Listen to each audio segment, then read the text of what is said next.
அவனியாபுரம் ஜல்லிக்கட்டு போட்டியில் காயங்கள் அல்லது உயிரிழப்புகளை தடுக்க அரசு சார்பில் பாதுகாப்பு ஏற்பாடுகள் தீவிரம். தமிழர்களின் வீர விளையாட்டு என ஜல்லிக்கட்டு போட்டி தை 1ஆம் தேதியான ஜனவரி 15ஆம் தேதி முதல் ஜல்லிக்கட்டு போட்டி அவனியாபுரத்திலும் அதனைத் தொடர்ந்து பாலமேடு, அலங்காநல்லூர் என அடுத்தடுத்து ஜல்லிக்கட்டு போட்டிகள் நடைபெற உள்ளது. கடந்த ஆண்டை போல் இந்த ஆண்டும் அவனியாபுரம் ஜல்லிக்கட்டு போட்டியை மாவட்ட நிர்வாகமே ஏற்று நடத்த நீதிமன்றம் உத்தரவிட்ட நிலையில் அவனியாபுரம் ஜல்லிக்கட்டு போட்டி கடந்த 8ஆம் தேதி அமைச்சர் மூர்த்தி, மாவட்ட ஆட்சியர் சங்கீதா ஆகியோர் முன்னிலையில் முகூர்த்த கால் ஊண்டப்பட்டு ஜல்லிக்கட்டு போட்டிக்கான பணிகள் நடைபெற்றது.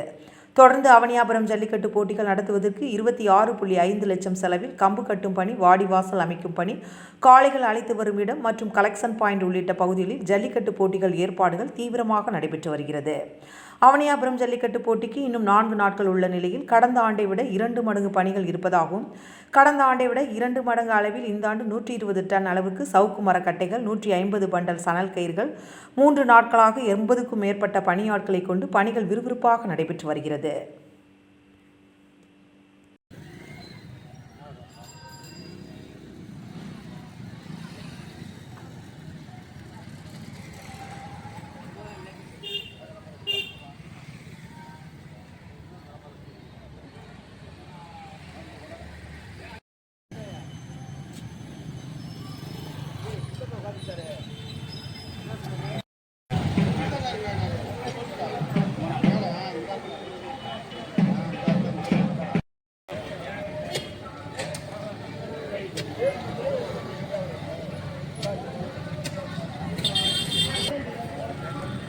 போட மாட்டாரா? கேளுங்க அவரை.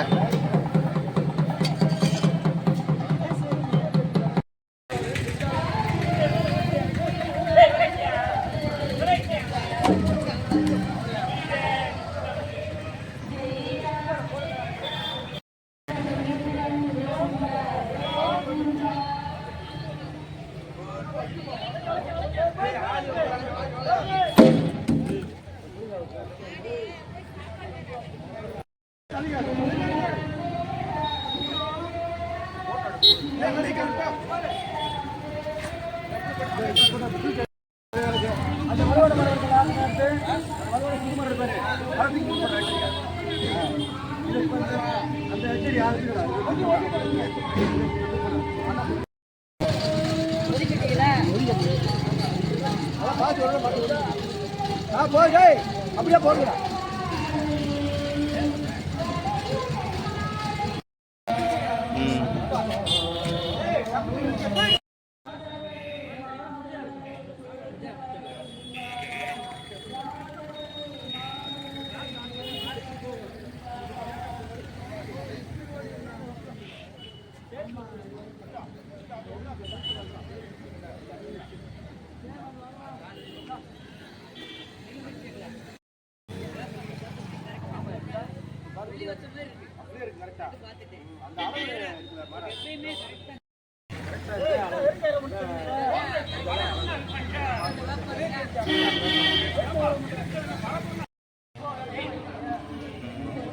சொல்லுங்கண்ணே, எங்க இருக்கீங்க?